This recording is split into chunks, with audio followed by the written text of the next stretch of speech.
Morning, everybody. Keith Engel for TGI Sports Talk Sunday. Stream of consciousness. How is everybody doing today? It is a gorgeous day in upstate New York. It really gets a little bit of rain showers lately, but man, has it been hot. Pushing 90 the last couple of days, and I have been working on a huge project here at home, which I'll share with you guys later soon, hopefully. And I'm feeling every bit of my nearly 63 years old. Did get a chance to go out and have a little bite. Didn't think we'd have a chance, but we had a chance last night to run out and have a couple brews and nice bite to eat. Great time at Lanny's Cafe last night. Hadn't been there before. Only went because we couldn't get into one of our favorite places and had a great time. In any event, welcome to everybody who's watching on Facebook, YouTube, Twitter. Whether you're watching us on Northeast Streaming Sports, we're simulcast on Let's Talk Sports, and of course, TGI Sports Talk itself. Please go to this site or my page and like and follow the show, and then share it with your friends, please. And share the show if you enjoy it. We're going to get to a lot of stuff today.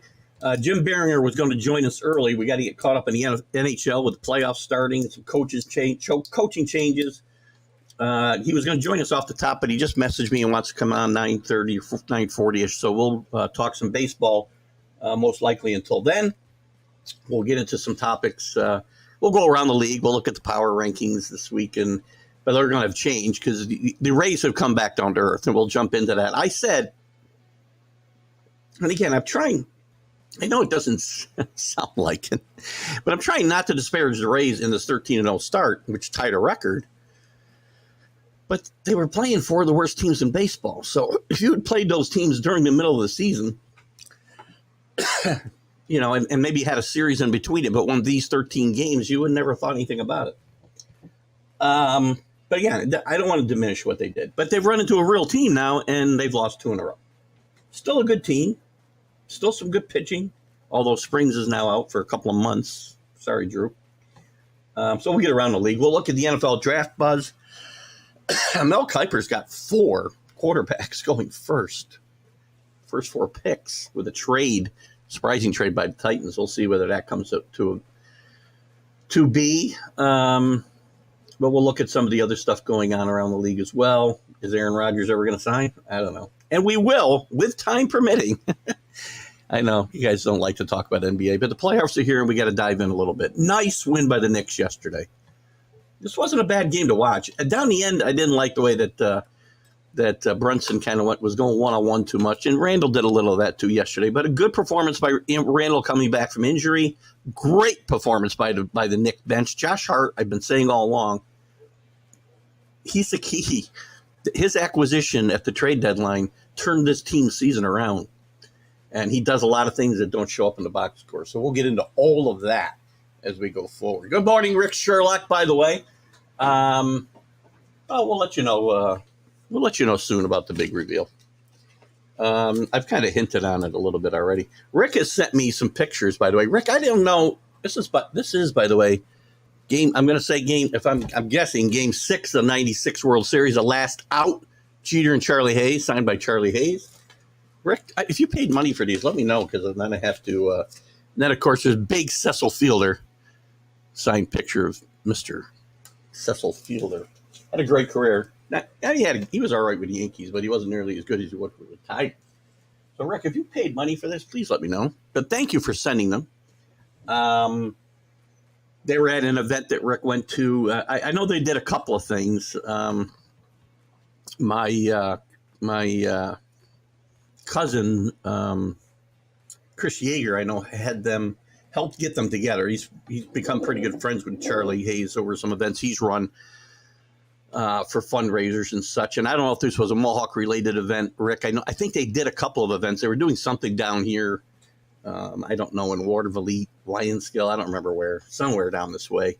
And then maybe they did something in Amsterdam. I don't know. But you can certainly plug it if you want. Yes, of course. I picked Springs as a potential Cy Young, and he goes down instead. And the man was pitching great, too. I mean, he was off to a tremendous start. Who knows, Drew? I mean, he could come back and pitch great and still win a Cy Young because, DeGrom's won it with 5 wins or some foolish thing. I don't know. I'm exaggerating, but He could still win. Good morning. CA is with us today. Good to have you with us this morning. Alan Perales, I don't know if you're with us this morning yet, or whether you will be. Hopefully he pops in at some point. We'll talk about his Rangers a little bit. He posted in the little chat room we have there that IKF is leading the league in ERA at 0.0. Did you watch him pitch the other night? The Yankees got blown out on, I'm losing track of the nights, I guess Thursday night. And he pitched late in the ninth inning. It was very funny when they checked him when he came off the field for any foreign substances. So I found that very funny. So we'll dive into Major League Baseball right away here, and we'll probably talk about it for the hour before Jim Biringer comes in, or maybe we'll jump to some football if we run out of time. But baseball is, we're certainly going to be preoccupied with baseball, for quite some time here. And the majority of these shows for the next few months.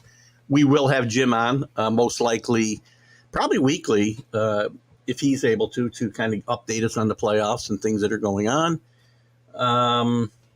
But it'll be a lot of baseball and a lot of NFL draft stuff until next week. We'll talk a lot of that today, hopefully, and get your guys' opinions on who your favorite teams might take. Patriots are all over the board, by the way. With some of the predictions, I should say. I think some of them are pretty far-fetched, including Anthony Richardson, but we'll get into that. So as I said at the top, close to the top, the Rays have come back down to earth the last couple of nights, guys. After winning 13 in a row against the likes of the Nationals, the Tigers, the A's, who are probably going to lose 130 games. Do not be shocked if the A's set a record this year. They're terrible. I mean, they're probably on a pace to lose 140 right now. My math's not very good. We all know I went to Perth. Drew, maybe you can extrapolate that out for me, but I got to believe they're on a pace to lose at least 130, 135 games right now. But the Rays lose again yesterday to the Blue Jays 5-2. Kikuchi for the Blue Jays strikes out 9 in this game. We'll get to. I have a beef in the Yankee game too, and some of the way it's reported. But they lose their second straight. They lost on Friday night 6-3. I mean, this Rays team again. They've done wonders in this small market, low budget markets, and this era of baseball. Nobody in the type of market. Think about the smaller market teams. Pittsburgh, who's off to a good start, but I'm talking consistently now, and I don't expect that to continue. Pittsburgh, Kansas City. I guess we can include Minnesota, who's done a pretty good job, but not as consistently as the Rays. The A's, for a while, they were very consistent. Now they're just atrocious. And some others, right? I just named a few. Cincinnati's a small market. Has anybody done it as well? They haven't won a championship, but they've been to 2 World Series. Has anybody done it as good as them? As far as finding a way to continue to bring kids along in their farm system. They can trade them before they pay them. Although Wander Franco, they're trying to get these guys locked up. We'll see whether they, again, it all depends where they give them options. I don't think anybody's done it better. But again, I don't think this team's not as good as 13-0 as they started because, again, as I said, look who they played. And if that had happened, again, like as I said, those 13 games happened over, say, 20 games. So you had 2 other series with better teams, and they won all the games against those 4 teams. You would never have noticed. Let's get into comments. We want your comments here, guys. Bring those comments and topics. Any topics you want to talk about, we'll dive into.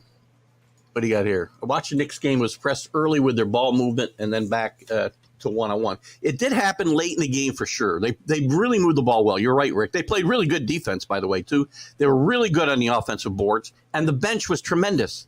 Plus 44 when they were on the court. Played great, great, great basketball yesterday. And, yes, and I commented just a little while ago, as you heard probably, Rick, on the Mac and Jack show. One thing that I got a little disturbed with was later in the game, I mentioned Brunson. Randall did it as well. Too many times Just bring the ball up. And we'll go one-on-one. That's not going to win basketball games. But this is a game that the Knicks would have lost in the past. They had a lead almost the entire game. They lost the lead in the closing minutes and took it right back and had a big possession at the end of the game. And Julius Randle gets a big offensive rebound really to end the game. So great job there. We'll get into more of that later, possibly. Jordan is leading the RBIs, the league majors in RBI, and hasn't even gotten his timing back. Again, I get it. I'm not disparaging. I'm trying not to disparage. It's probably impossible not to hear me disparaging the Rays. But I'm not saying they're not a good baseball team. They're a really good team, right? But again, let's play some. I said Friday in the Major League Baseball update, let's see what happens when they play some good teams.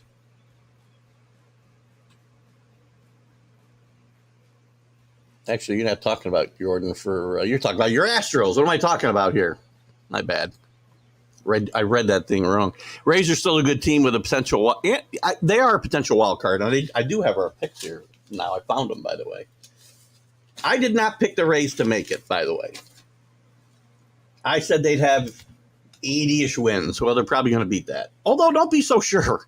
When the Brewers did it in, I don't remember the year now, 94, 93, 92, I believe they finished 82-80. Maybe they won 90 games. I don't remember. They didn't make the playoffs. I know that. I had them at 80, finished in fourth place. Probably going to do better than that. Where'd you have them, Drew? Did I not write down your pick? Why wouldn't I have written down your pick? Guess I didn't. I know you had them in the playoffs, I think, though. I did not. Oh, wait a minute. Maybe down here I do. Wild card. Yeah. See, I didn't. Stupidly, I didn't write down your picks. You know what they are, though. They are a good team. I'm not saying they're not. I'm just, again, are they 13-2 good? Yeah, during that 15-game stretch because of the teams that they played. Rick talking about the pictures again. I'll show them one more time. They signed them they were free. Okay, good. I appreciate this a lot, Rick. They're really cool pictures, and I'll certainly do this one especially. I mean, I like Cecil, and I'll certainly keep this picture. But this one could get framed and go someplace of honor when I have something to talk about with you guys. So they signed at the Mohawks hot stove dinner. That's right, too. So they were attending an event down here. I know Chris Yeager was involved in that. And then I know him and Brian Spagnola, I think, were closely together on some of this stuff to get connections. Because Chris is really, really close with Charlie Hayes. Charlie has him down in a box in Yankee Stadium a lot. So good job, Chris. I can't find my remote. My mouse. They did a great job playing off each other as speakers. Now, they got to get Derek Jeter there. That's what they got to do next. The Brewers are a good example as well, Drew. I didn't have all the mid-markets up. Let's just take a look at this, just since we're talking about it. Let's go through the divisions and look at what we consider small market. I mean, theoretically, when you look at it, Baltimore is probably a small. Well, they got the D.C. area, but they lose some of that because of the Nationals. I mean, you could probably look at them as a small market. That might be a stretch. Minnesota, Kansas City. Minnesota's done a decent job, through the years. They've had some bad years, but you're going to if you're going to run on a shoestring. You can't be good every year. The Rays seem to find a way to do it more consistently, at least in the last, 15 years. I'm probably not even giving them credit for enough there. They've done it for quite some time. All of these other teams, though, they have many ups and downs, right? Brewers are a good example, though.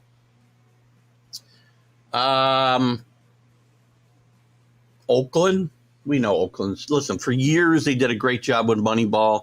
Couldn't win a World Series.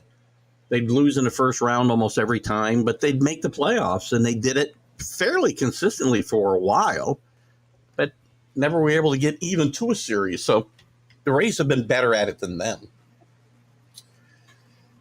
I would say nobody in the NL East. Pirates have been atrocious for Jesus, I don't know how long. I mean, they had a couple of good teams when Clinton Hurdle was there, but for the better part of 20 years, they've been awful. So I'm not including them. Because they've been mismanaged worse than any team in baseball in my mind. Maybe the Reds.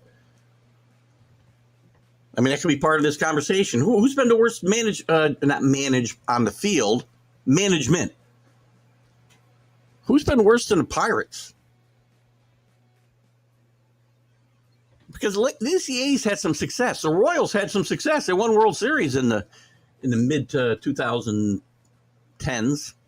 Still don't know how to say it. 2010s.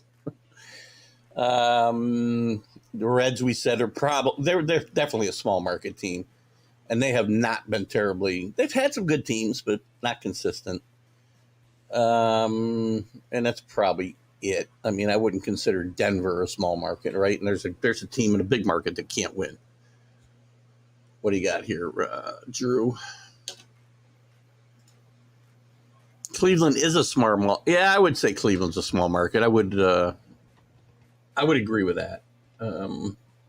Pushing it a little bit, but I would say if I'm going to call Cincinnati small market, I guess I got to call Cleveland a small market, right?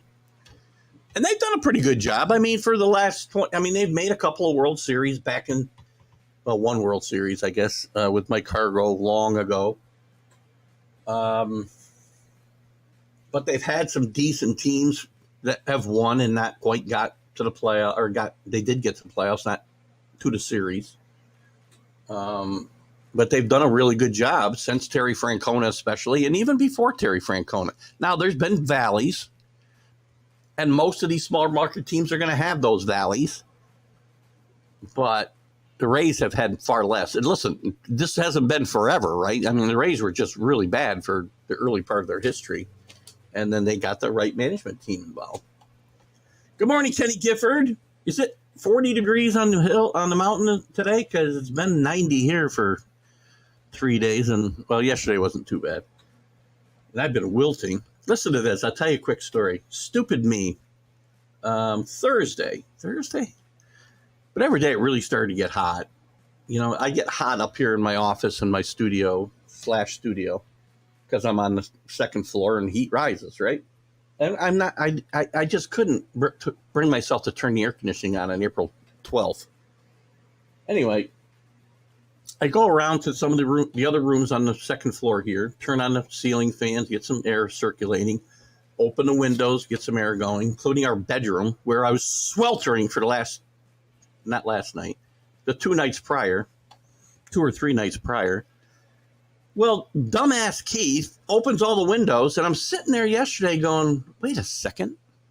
I never opened the storms. So I opened the windows, yeah, but the storm windows are down, the screens were up. Not getting a lot of breeze that way, by the way. So just to show you that, man, if you watch Modern Family, guys, I'm Phil Dunphy to a T. I'm a combination, as my wife says. If you're a Modern Family fan, you'll get this. If you're not, watch 2 shows, and you'll probably get it. I'm a cross between Phil Dunphy and Jay, his father-in-law. What's really scary when you look up and Keith is in the TV. Oh, I get it. You should see it from where I'm looking at it from. Thank you for that, Kenny. A boost to my confidence for sure. Fireplace and camping going. Where are you at, CA? You traveling around the country somewhere cold? Where's my paperweight? I got stuff. So I got fans blowing on me everywhere. Although I do have a nice cool breeze coming through the window. Hopefully, you guys can't hear the fans. Where were we? Oh my God! So CA's got campfires going. Let's jump around the divisions a little bit. Drew, you know the drill here. Drew likes to prompt me here, so we'll start the American League East as we always do. I'll probably take a look at the power rankings quickly. Maybe we'll look at some of the players off the quick starts and some of the counting stats that still mean something to me. Don't get me going. Yankees 9-6 after a nice win yesterday. Here, I don't know why I started with the Yankees. The Rays are 13-2, lost its last two, as we know. The Rays, I think, big boost for them. Pull themselves within 3 games with these 2 wins. Again, these are not insurmountable leads, obviously, in April, but psychologically, I think if they'd gone in there and lost a couple games, it might have had an effect. But they're at 10-5, a game ahead of the Yankees at 9-6. The Orioles hanging tough at 8-7, and the Red Sox 7-8. All these teams got a plus run differential. Nobody had a big win streak. The most is 2. I got to bring up something in this division. I'm going through some news last night, as I'm sitting trying to prepare a little bit for the show and catch up on the world of sports and baseball after we got home from dinner. And the headline in several places was German flirts with perfect game. He went into the 6th inning with a perfect game. How is that flirting with a perfect game? Maybe I missed something. He lost it in the 6th inning. The way I talk about the rule changes, even the way we look at the game. Listen, he pitched a really good game. But do we have to make it more than that? I mean, quality starts are a big deal today, right? You don't even have to pitch that well. What do you got to do, Drew? 6 innings and 3 earned runs, three earned runs or less, and you're in. That's not really that great, by the way, when you do out the earned run average for that. But he pitched a great game, but that's not flirting with a perfect game. You go into the 9th inning, you're flirting with a perfect game, and they wouldn't even let him get that far the way the game is played today. So that just irritates me. I don't know. Red Sox still hanging in out of the best division, top to bottom at this point. Yes, Red Sox are not staying there. You really think, Drew, that they're going to stay there? I still see this team losing 90-plus games at least, maybe 100. Not the A's. Nobody did the math for me, but again, they got to be on a pace for 130-some losses. We'll talk about that when we get there. What else we got? Good morning, Bill Pulver. Where are you? Waldo? So have the clock? Yes, the clock hit. Listen, I talked about this a lot, a little bit last week, and I talked about it a lot on my Major League Update on Friday. And Drew was on. And Drew, thank you for your comments. And I think Drew understands. And I always tell people this. Listen, when I get riled up, and I'm sure, Billy, you should know this too. When I get riled up, listen, I'm passionate about what I really believe. But I will use my new quote that I stole from Billy Packer, the late Billy Packer. I am often wrong, but never in doubt. And that's my new mantra. One thing I have, of the new rules, which I still think we didn't need, because, again, even with the pitch clock, there are rules in the book to speed up games. They just didn't want umpires to have to deal with it without a clock. Okay. I'm becoming a believer in the clock. There will be things that it causes an issue with. There's unintended consequences. We've had guys kind of get hurt, tweaked because they've had a rush to get up to the plate. We've had base running things that have come into play that should not have. When we get to the postseason, I think you're going to see some very dramatic moments that are lost. Think back to Kirk Gibson in 1988. I talked about this a couple of weeks ago, I think, on a Major League Baseball update. Maybe I talked about it here. That moment will not have the same dramatic feel if it were to happen today. It just won't. The outcome could be the same, but the feeling and the drama building up during that at bat, because it took so long, and he had to step out and gather himself each time. It'll get lost. So and to answer your question, the games are faster. Last thing I saw, the average games, I think, were just less than 2.5 hours, which is really good. And I've turned on Yankee games. Yankee games are over 10 o'clock, 10:30 at the latest, 9:30.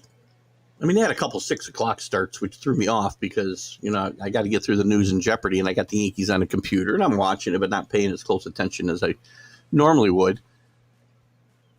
I could often, watch whatever we watch. We get through our news and Jeopardy and watch something from 8 to 9 with my wife before she might retire to read or whatever. And I would watch into the Yankees. And I'd often be able to watch 5 or 6 innings sometimes. So now it's often 7th, 8th, or 9th inning, which is not a bad thing. I just got to change my run habit. So I think they've done pretty well with that. And I've come around. There will be some downside to it, without a doubt.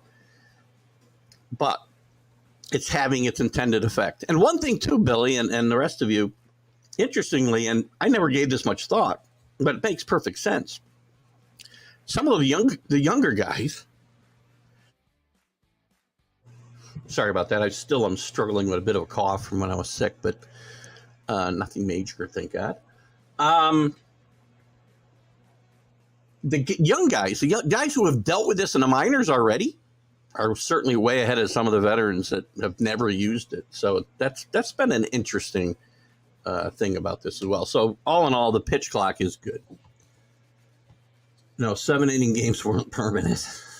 Oh, God. If they were, my head would have exploded. That'll be the next thing Rob Manfred. Well, first of all, we don't have real doubleheaders anymore, right? And they don't schedule doubleheaders because we can't lose that gate. I mean, how can you when you're paying players what you're paying them? But so you don't get real doubleheaders anyway. When you do have to reschedule a game, it's usually a day-night doubleheader. Where was I going with this? But you remember during COVID, they scheduled these to protect the players. They scheduled 7-inning doubleheaders, and Madison Bumgarner lost a no-hitter because it was only a 7-inning game. They wouldn't let him pitch 2 more innings, but still he loses it. AL Central, what do you got here? Already stratifying. Drew's going to throw the source at me today. Pretty much what we thought, other maybe the White Sox are a bit of a disappointment. I didn't pick them to do very well. Drew, I think, had them doing better than I did. I believe we both picked the Twins to win this. I'm not sure. But the White Sox, and Tim Anderson's already hurt for the White Sox. So the injuries are already beginning. Tigers are bad at 5-9. The Royals are 4-11. Not much better than the A's, by the way, who I keep telling you are going to set a record this year. The Twins have played really good baseball. Rocco Baldelli, who got thrown out of yesterday's game because of an issue with what? Something with a sticky substance. Probably, I'm sure we had a spider tack issue because we can't let pitchers have any advantages. Let's see what happened to him yesterday. It was about Herman. Excess rosin controversy. Where's the rule that says you can't use a lot of rosin? I remember when Gaylord Perry threw the puff ball where he just load up his hand with rosin and throw it, and the thing would look like it was coming out of a cloud. Now, that wasn't the case. He just looked, and they thought he had too much on his hand, and he gets himself thrown out of the game. I like Rocco Baldelli. I think he's one of the most underrated managers in baseball, and they had a bad year last year. I had them winning this division last year. I think I picked them to finish second this year, actually. I might have said I picked them to win. I do have Cleveland on top, but Minnesota in the wild card. So they're stacking up reasonably, I would think, where we thought they would. What other stories are going on here? Tigers, by the way, have won 3 in a row. And the only other teams on a run are Cleveland at 2. Cleveland's playing good baseball. It's a good baseball team. And Terry Francona is one of the best managers in baseball. You've given his White Sox or Red Sox freaking pedigree. Excuse me. CA's in the woods watching PDC Pro Tour. Boy, this Pro Tour 10 and listening to you and MLB TV the rest of the day. I want to live like CA, man, off the grid, basic. Well, you're not off the grid if you're watching us, but you know what I mean.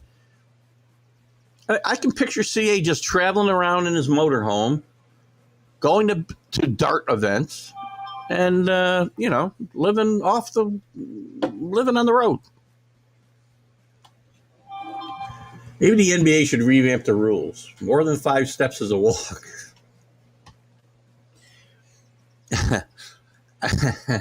I think that would, even exclude the Euro step, which is that fourth step. Tackles are permitted at before half court. 6 points from beyond half court. Here's the thing. I feel I am a bit of a curmudgeon, as you may or may not have figured out by now. I have fun with my curmudgeonry, though. Is that if that's a word? But Kenny usually makes me feel better. IR is busy for most teams. Yes, a lot of injuries early on.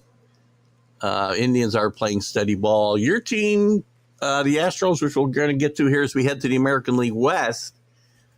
And Drew's got something here more on Kansas. I'll come back to this in a second. Kansas City 1-8 at home. That's not good, right? I try to get this in. I don't understand Jack Hirsch. I respect a lot. He's got a lot of knowledge about sports. He's a Hall of Fame boxing writer, and he's on with the co-host of the Mac and Jack show, as many of you know, as you do tune in there as well on Northeast Streaming Sports. But he's got this thing that home field just doesn't mean anything in sports at all. And I can't disagree more. Home field's very important. You need to win at home. Again, maybe there's sports where it's not as important. Hockey might be a place that's not as important. Maybe we'll ask Jim Biringer about that when he comes in. You got to win your games at home. Sorry.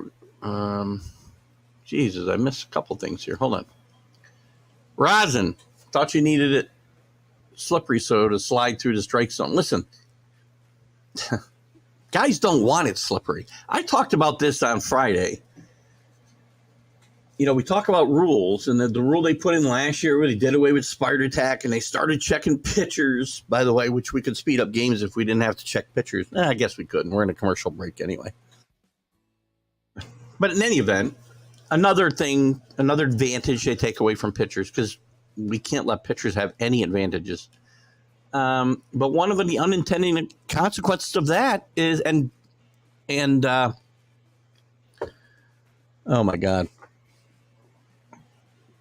I'm having one of my mid-60s moments here. What the heck am I thinking about here? Garrett Cole, Jesus, my God. I had to look up Garrett Cole's name.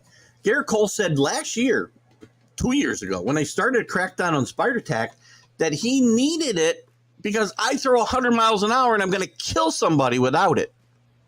Because the baseballs aren't rubbed up right, or they're not made right the way they used to be. They are slippery to your point, Kenny, and somebody's going to get killed. We've already seen at least two guys, and I think there's a third that I'm not thinking of, but two guys get hit smack in the face, and somebody's going to get killed. These two guys were lucky. Justin Turner looked awful after his injury. I didn't see what Farmer looked like the other night, but these are two scary instances, and they need to be addressed. Boy, I could have made it with those rules. I can't get the basketball rules that Kenny said Rick would be in. Rick, you would have been a Hall of Famer.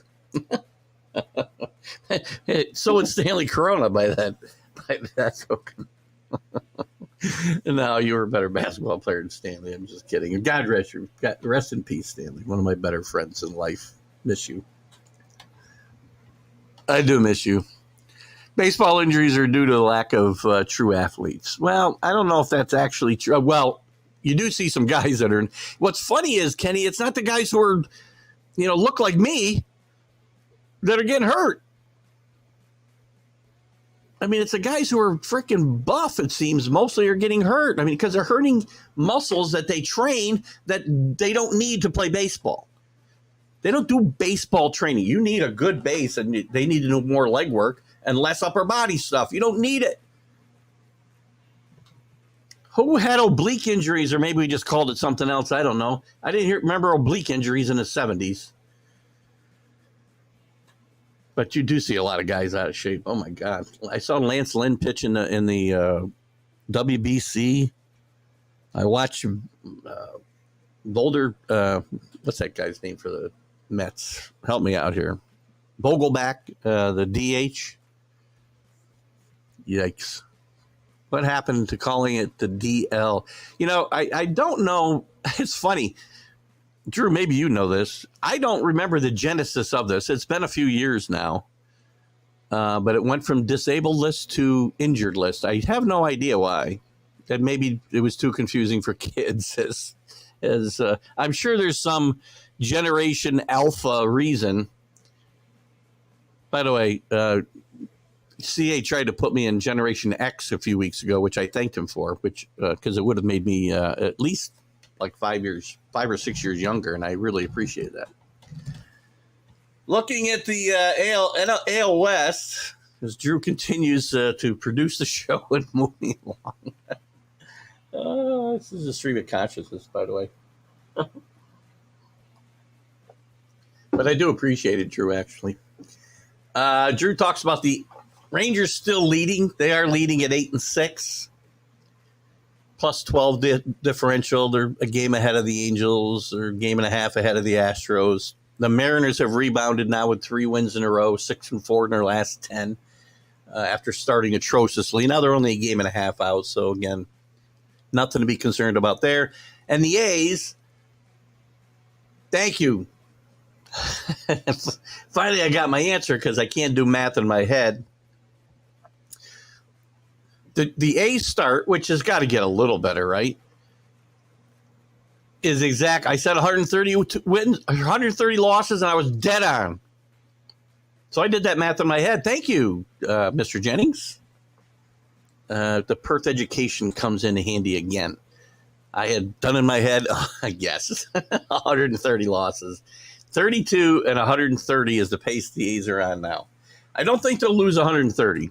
I do think they will challenge the record of 120. Just think. What else you got here? Still leading at an ungodly 8-6. I love Drew's sarcasm, which is so subtle.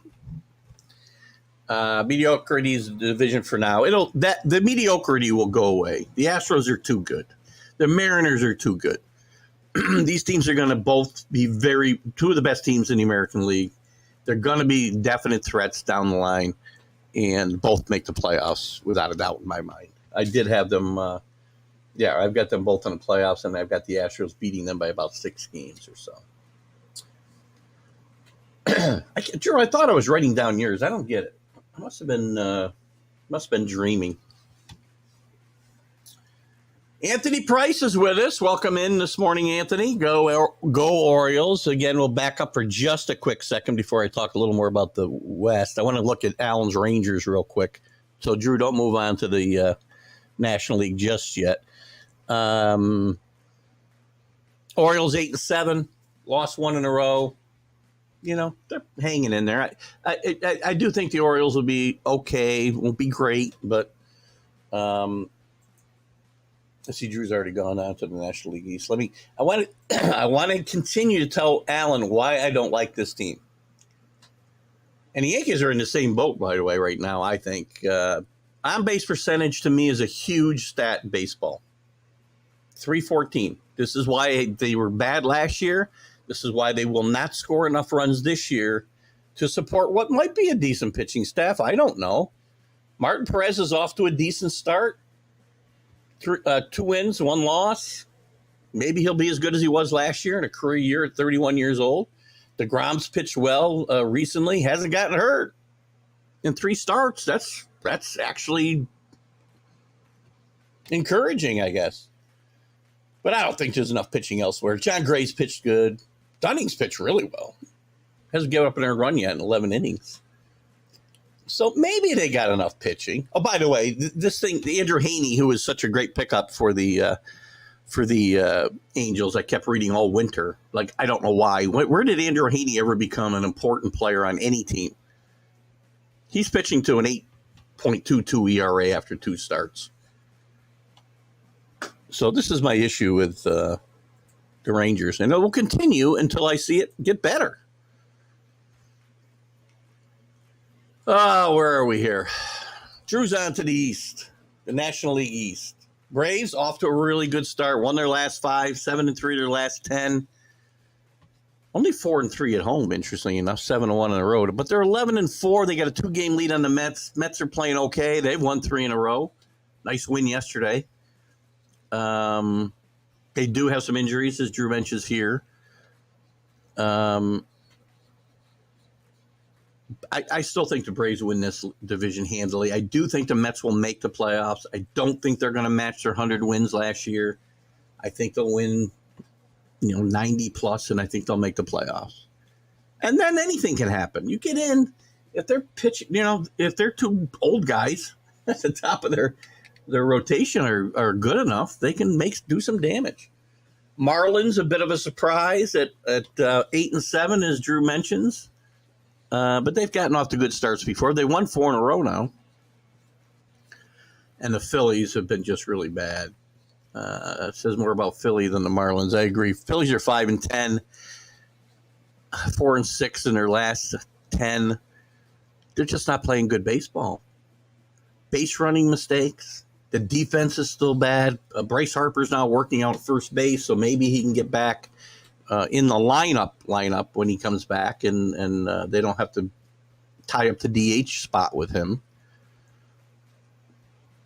But I don't know if that's going to improve the defense in the infield with Harper playing first. This is a very disappointing team off the start, and their pitching staff is what's been the cause. Their pitching has been atrocious, absolutely atrocious. So we'll have to see what happens here with them. But the Phillies are 5-10, just a game ahead of the awful Washington Nationals. So lots to come there. What do you got here? We got a few Iron Force kids don't watch it anymore. Iron Force kids. I know I'm missing something here.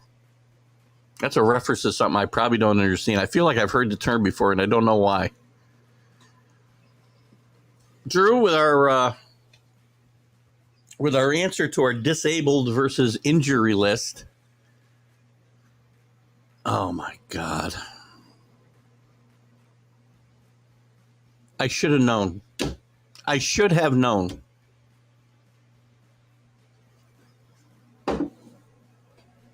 Disabled was determined to be a negative reflection on that community, meaning I'm assuming disabled people. So they switched it to injured.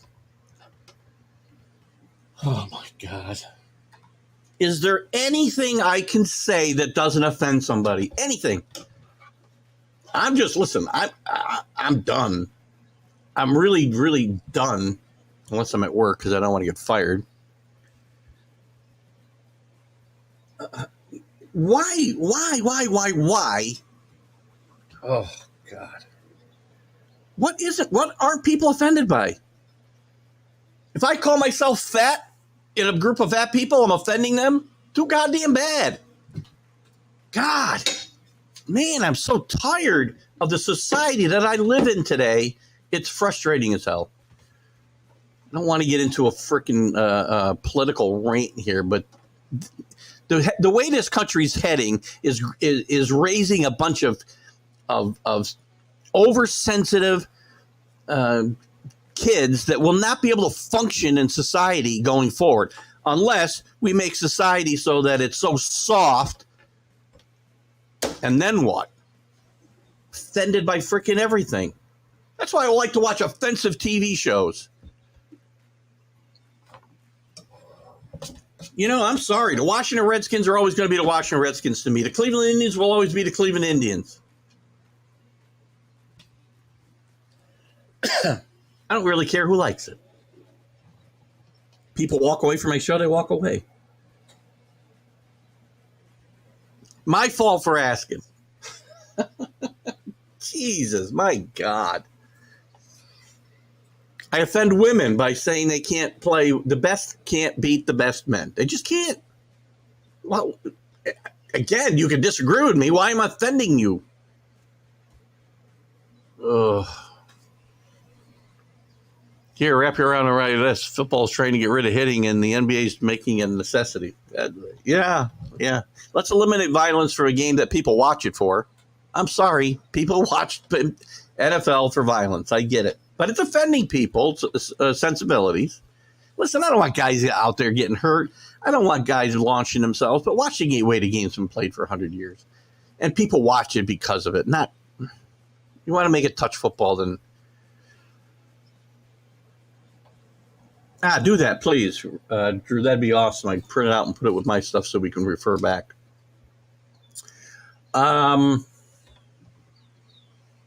Sorry for my little rant. I mean, all you did was deliver the message. My rant wasn't delivered at you, Drew. I mean, come on.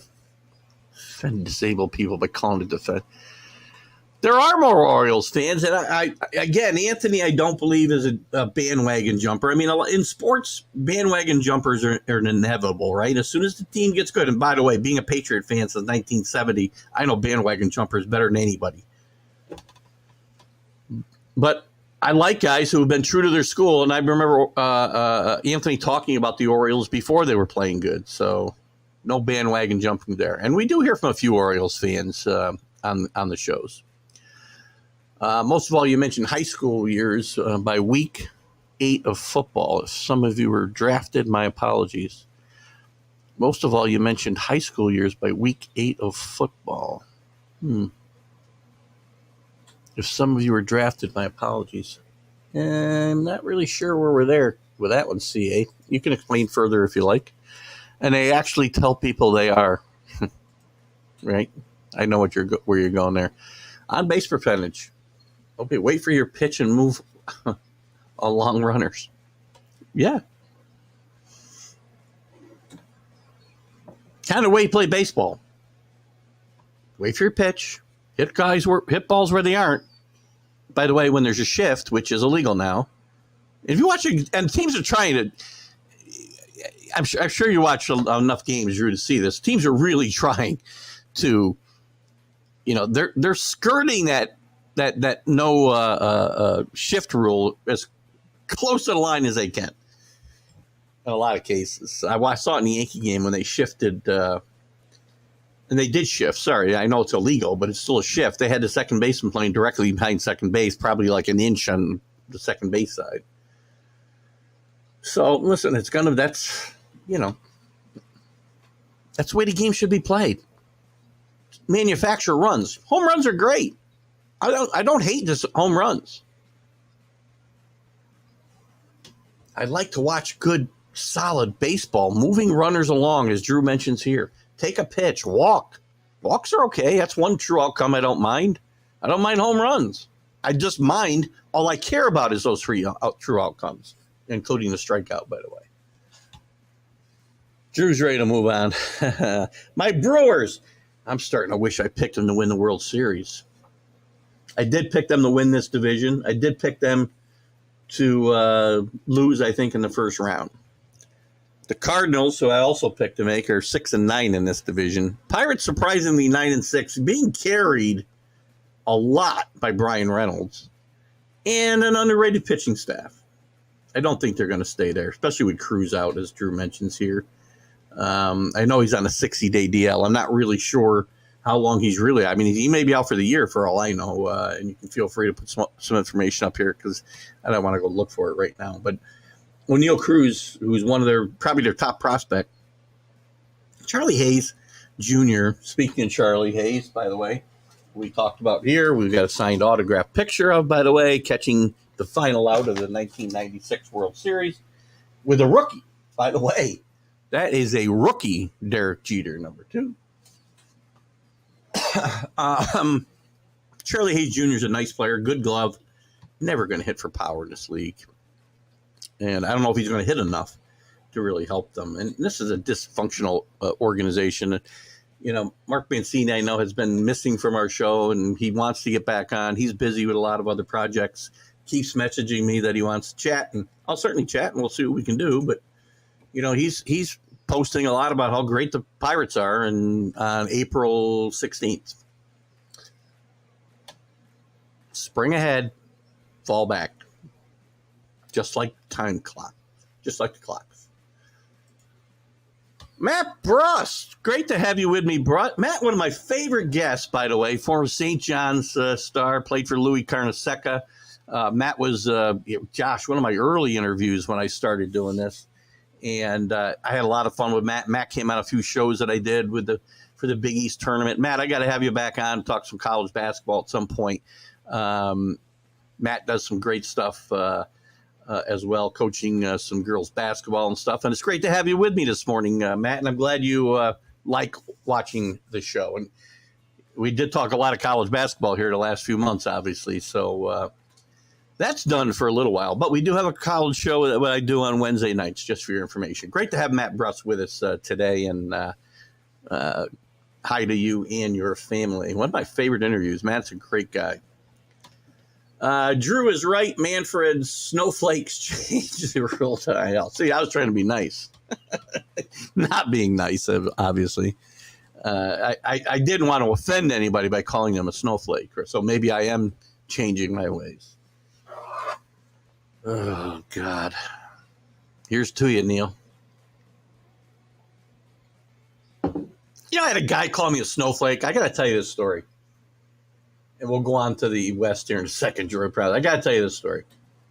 So I'm following Tanner D's show a few months, or maybe it was a month ago, I don't know, before the NFL season ended, or right after it ended. And the talk was about, I don't remember what it was about. Sean Watson. I'm not sure what player they were talking about. Watson was included in it. There was somebody else who'd gotten in trouble recently, but he had somebody on with him, and it's a friend of his, I think. I don't know. The guy's every other word out of his mouth was F. You know, listen, I'm not a prude, but I don't need, when I swear and use the F word, I use it correctly. That will be confusing to some of you, but there is a correct way to use the word in the right context. But not when you're using it like every other word, because you can't complete a sentence without it, which this guy couldn't. And Tanner, if you're here and he's a friend of yours, I apologize. And I think I talked to Tanner about it because I commented on the show. They were talking about that these guys deserve second chances when they beat women. And I could not understand that. And I made a comment that I said, wait, where do you draw the line? Don't let the air out of footballs. But you beat women, kill people. Sorry, Ray Lewis. But you deserve a second chance. He said this. Everybody deserves a second chance. No, not everybody does. Sorry. You beat a woman or you sexually abuse 66 of them, you don't deserve a second chance. No. And then he called me a snowflake. That's the whole thing. Not me, maybe, but I was making comments and he was talking about people who, if you disagree with me because you don't think they deserve a second chance, you snowflakes. And I'm like, wait a second. I'm pretty sure it's the snowflakes that would want people to have second chances because they want to give everybody the benefit of the doubt. And they're going to be nicer the next time. They'll be more well-behaved. They've learned their lesson. He used Joe Mixon as a guy who learned his lesson. He got in trouble a few years ago, and he just got in trouble this year for what do they call it? Aggravated menacing, I think was the charge, and it got dropped. Actually, ironically, around the time of that show, that maybe the same day before. Now it's been reinstituted. You use a guy who's a serial criminal as your example of guys who can get a second chance and make the best of it. Sorry, no. And by the way, learn what a snowflake is. Get on this. It's popular. It's okay to say, Kenny, in the right context. You have to use the word correctly. I know this sounds stupid in this conversation, but if you can't complete a sentence without using it, then even perf people can complete a sentence without using it in every sentence. Is what I'm saying. And you're right; it is popular, and listen, I'm not a prude. I'm okay with the word. I don't use it around my mother-in-law. I don't use it around my stepmom. I don't use it around my dad. I use it around my friends a lot. But I use it in the right context to make emphasis where it's needed. We're off the rails here. Let's get back on the rails before Jim Biringer comes on at the bottom of the hour or shortly after. NL West. Mediocrity at the top, yes. Listen, the Diamondbacks I had as one of my surprise teams this year, Drew. And I don't know if you may have. When I see your picks, maybe I will, if you made some notes. I had said I think they're a year away from contending. I did have them winning in the low 80s, and who knows, they could push for a wild card the way things are looking in the National League early. Dodgers, very mediocre, but they do have a plus 19 at least. The Padres, 8-8. The pitching has not been good. It's going to be very interesting to see what happens at team chemistry when Tatis comes back here in a few weeks. It's the Giants, 5-9. Listen, the Giants are going nowhere. 2 years ago was an aberration. The stars came together, everything aligned. They won 107 games. Gabe Kapler's probably not going to be there much longer. And the Rockies, 5-10, no surprise there at all. What do you got here, Drew? So far, Colorado, where they belong. San Francisco sinking, keeping pitching. Their pitching is pitching well. I will give you that. Their pitchers are pitching great, for the most part. Their hitters, again, this extreme platooning, which certainly worked, 3 years ago, 2 years ago. It's just not effective right now. I think, and again, I feel like the Dodgers are going to step back. I did have them in the playoffs, but only winning in the 80s. And I only got the Padres winning like low 90s. Generation gap. It was really Vietnam. Oh, I get you. I think it was later. There was a generation gap there. Yes, agreed, CA. But I think, obviously it's gotten worse now. I mean, the last 6 years specifically, and even probably the last 14, if my math is correct, it's just been, you can't say anything to anybody. I mean, I call people by their first name at work. I don't ever call anybody anything but their first name when I'm having a conversation either with them or with somebody else, because I don't know what I'm supposed to say. I have no problem with what people do. I have a problem when it affects me because I've got to be concerned about everything I do. And life shouldn't be that way. What happened to that guy Soto? Did he quit? Let's see. What's Soto doing? Good question. Do a few more baseball questions here before Jim Biringer joins us. Talk some hockey. Ringmaster will be here with us shortly. Soto's off to a slow start. 3 homers, 7 RBIs. Hitting 182. Not a great start. He'll hit. This kid's really good. He didn't quit. He'll be fine. The question is going to be whether these guys can get along. Bogarts is carrying his team 4-10, 361. Cruz estimated out at least 4 months. So the Pirates ought to be about 40 games under 500 by then. Yeah, I knew it was severe. I just wasn't sure how long he'd be out for. It's too bad. He was playing good baseball. And what's the number of sexual abuse victims? 29 or 60 that gets you a free pass? I don't know what the number is. It should be 0. And by the way, the guy I'm talking about, who I don't like to mention his name, I did mention it earlier. We don't even know if it's 60, for crying out loud. Mixon's got a history and a present, by the way. That was my point to this guy. Calls me a snowflake. Too freaking funny. Mixon, again, has a history in college, had a history when he first got to the pros, and he's got a history just last season. So that's a present. He's got a current charge against him of aggravated menacing. Pointed a gun. Padres pitching been very disappointing. Very good point. D-backs are very fun to watch. They haven't, and some of their guys haven't really gotten off to a great start. Where are they? Let's take a quick look at the D-backs, since we all love them. Well, not all of us, but my guy's off to a bit of a slow start. The guy I like, Jake McCarthy, he's off to a bit of a slow start, hitting 186. Only a couple RBIs, only a couple stolen bases. But their outfield covers more ground than anybody. Corbin Carroll's off to a decent start, 273, 3 and 6 stolen bases. By the way, in the American League, Anthony Volpe, who's struggling a bit with the bat, but he's making plays in the field, and he's among the leaders in stolen bases with 6. Very impressive. 3 the other day. And I know the stolen bases are up, and that's one rule I'm not crazy about because, again, if the pitcher can only step off twice, I can steal second base if the guy can't throw over anymore. As I said the other day, you might need to make it 30 feet apart. And the fact that the bases are only 86, I can't do the math, 4.5 inches shorter. That's 85 and a half inches, right? Help me out. Anyway, this team's off to a good start.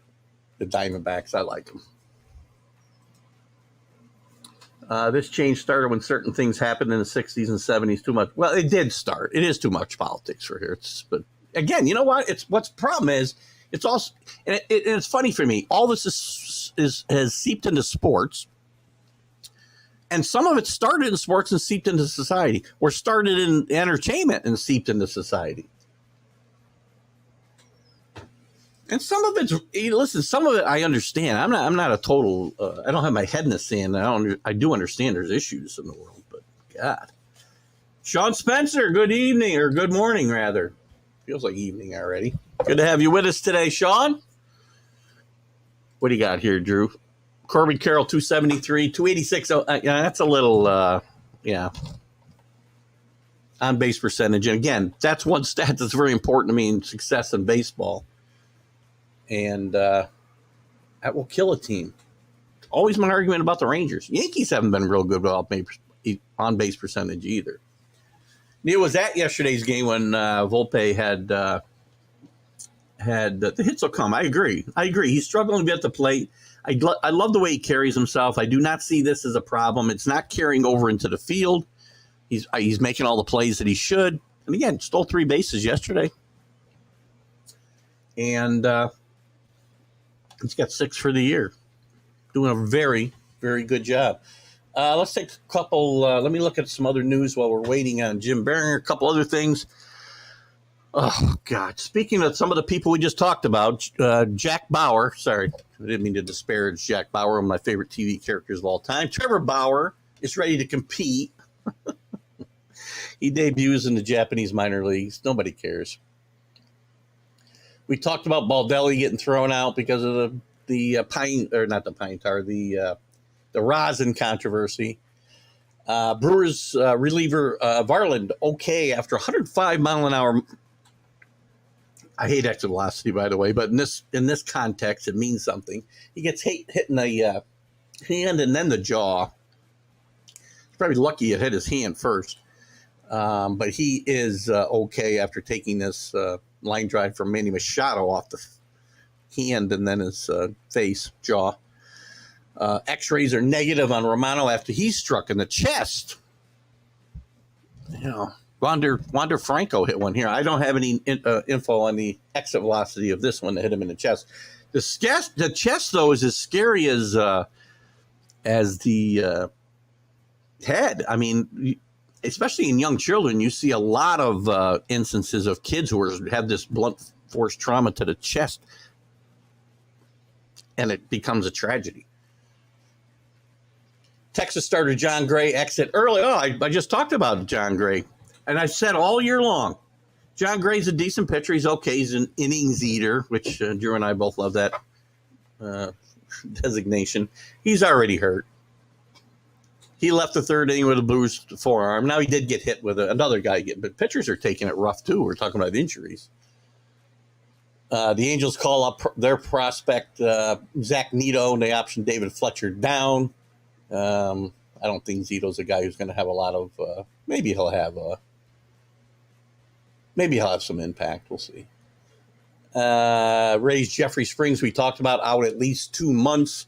He's played a very important part in that record-tying start. The leftener is now out indefinitely with an elbow issue that manifested itself in his start against the Red Sox last week. He's looking to miss at least 2 months, as we talked about earlier. That's a shame. I'll get to the rest of your comments here in just a second. I promise we'll finish up the baseball comments before we bring Jim Biringer in, who ought to be here any minute. We talked about this, the trends in baseball. So any other quick news? Let me look over my other news site. Angels. Tatis Jr. is tearing up AAA, getting called a cheater right and left, of course. JT Brubaker for the Pirates is going to have Tommy John surgery, or has it. Kelenic hits a 482 home run. I'd rather see that stat than exit velocity any day. Cubs and Happ, I think I talked about Friday. They agree on a 3-year contract extension. I like this kid a lot. And Mets Diaz is saying he may throw this year. I do not know whether that means he thinks he'll be back or not, but he says he will throw this year. Going to Peaceful Valley for breakfast with friends. Yes, I have. Come on, Kenny, you're not fooling anybody with that. When's your surgery, by the way? You'd mentioned, and again, if you don't want to talk about it here, we can talk about it privately.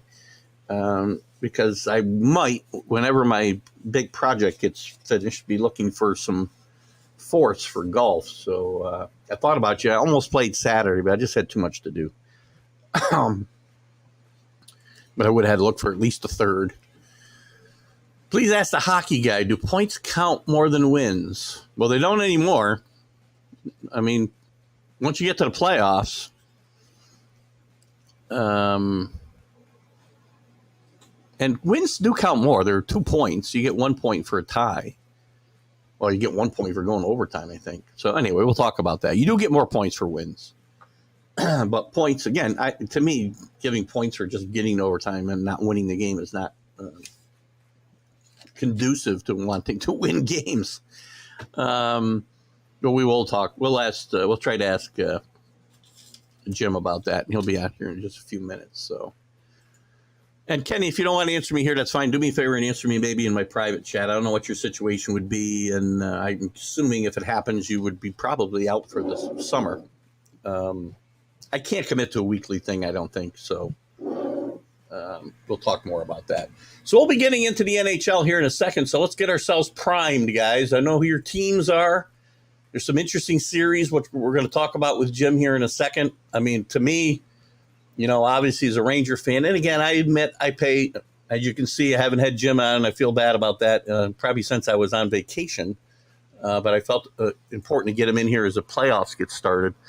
I tend to be more of a fair weather fan, but it doesn't mean I'm not a fan, and I'm really interested in this Ranger Devil series, which I'm sure we'll concentrate on quite a bit here as we jump in here. But there's some interesting series that we'll see. Billy's Winnipeg Jets, for instance. There's a lot of pressure. We'll talk to Jim about the pressure on the Bruins to finish off this historic season. Does it really matter? That they set all these records if you don't win a championship? I've talked to a lot of people who talk a lot of sports, and we've talked about how it's related. Remember the Mariners, and remember the year now, I want to say 2004 or whatever it might be. 115 wins. They lost in the playoffs to the Yankees. So they got the Florida Panthers to get started. We'll see how that all turns out. Panthers, again, not bad. Don't count out the don't count out the Tampa Bay Lightning. The team, to me, with the second amount of pressure, most amount of pressure on them, would be the Maple Leafs. Another outstanding regular season. I don't remember the last time they got out of the first round. Hurricanes will play the Islanders. Rangers and Devils, as I said. Devils with a really good season. Rangers will be the underdog in this series. Out west, you got the Avalanche against the Kraken. Great, really nice second season out of the Kraken. Avalanche always, they're defending champions, so they're always going to be in play here. The Stars against the Minnesota Wild, two inconsistent teams. Golden Knights against Billy's Winnipeg Jets. Still not sure, Billy, if you're rooting for the Winnipeg Jets because of the Jet name or there was another reason. You may have answered this question before for me. If you have, I apologize. I think that's a pretty even series, though. We'll see what Jim thinks.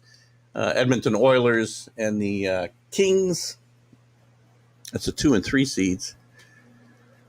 And what team will be their toughest challenge for the Bruins? And who might be a sleeper? We'll get into all of that in just a few minutes. Hopefully Jim's going to be with us. I don't have any other texts from him. So, hang on a second. Nope. So we're still good. Anyway, talk about a little other news here in the NHL real quick before we jump forward, I guess. I might get into that later. Boy, where's my hockey stuff? No, it's over here. I got too many windows open.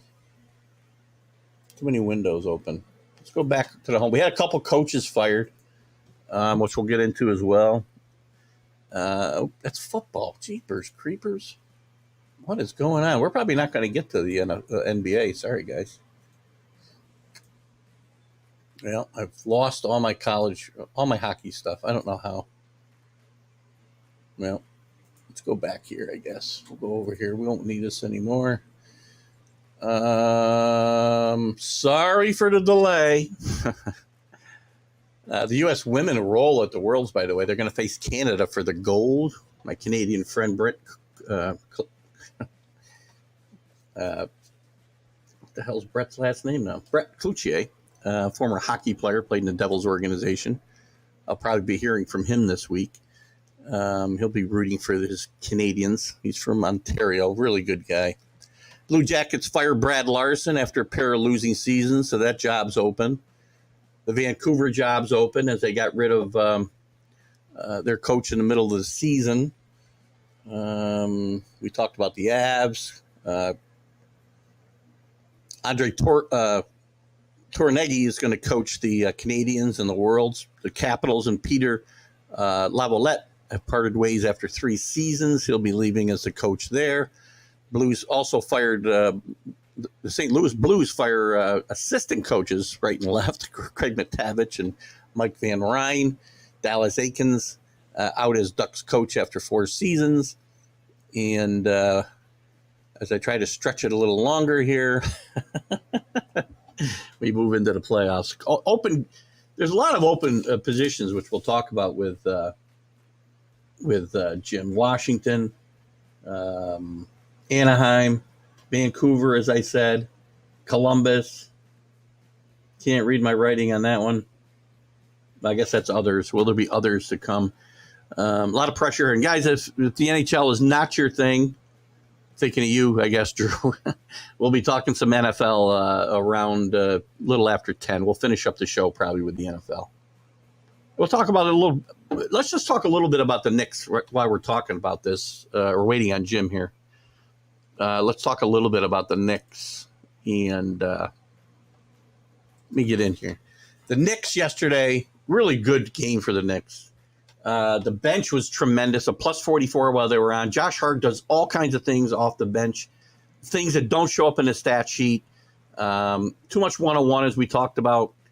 But I like the fact that they won this game. It's a game they would have lost a gazillion times in the past 5 years or more, as they had the lead for most of the game, and then they lost it for maybe twice in the closing minutes, but came back and won, and a big offensive rebound by Josh Randle, who played really well. Again, he didn't shoot the ball great, but he played very well. Was great on the boards, great on the offensive boards.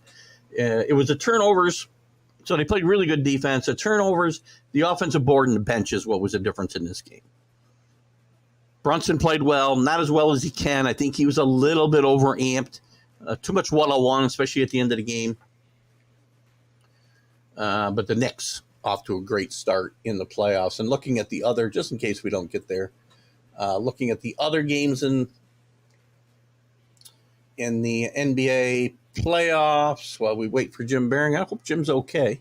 The Knicks, as I said, 101-97 over the Cavaliers. The Nets just outclassed by the 76ers. James Harden was tremendous in this game, by the way. James Harden goes, where's his stat line?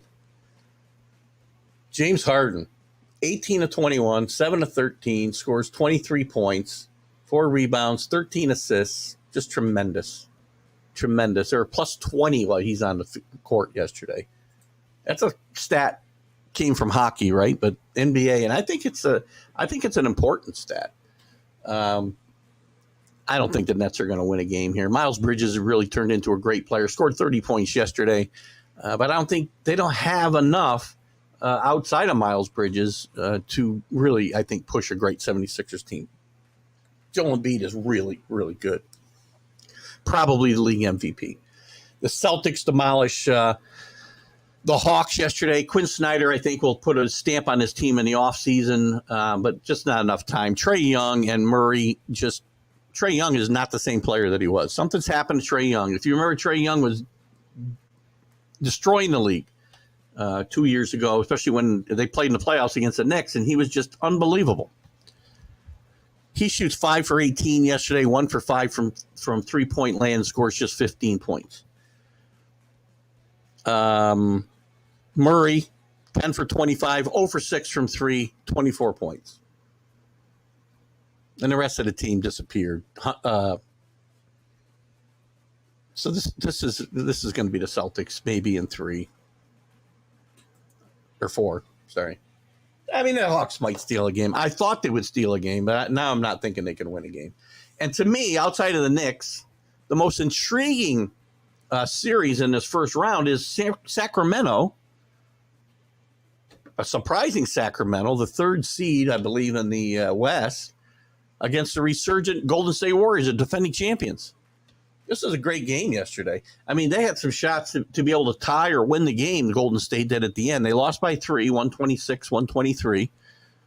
But Steph Curry, Wiggins, both had chances at the end of this game to win it. Curry was good. Thompson was okay. Wiggins comes back after being out for a couple of months, scores 17, 1 for 8 from 3, though. He's a key cog to this team. The big thing that Golden State is missing right now, in my mind, they're getting a little long in the tooth, and the guy who it's really affecting is Draymond Green. You know, you can think what you want of Draymond Green. He's certainly not everybody's cup of tea, but he's a great basketball player. And the guy, he had 11 assists yesterday, but he is starting to look old. He can't play the game that he played especially when the Warriors were really good, you know, going back a few years. And even last year in the playoffs, he played well. And he's the guy who's really starting to show that wear and tear, I think. And I'm not sure they're going to get past this Rising Kings team, well coached by Mike Brown, by the way, who actually formerly coached the Warriors. But that's not saying much. Most of these NBA coaches have been around everywhere. Fox, a former Kentucky star, leads them with 38 points. Their bench very good as well. Monk with 32 off the bench. Lyles with 16. Very, very good production off the bench. Local product Kevin Herter, son of what's his father's first name? I forget now. It's terrible.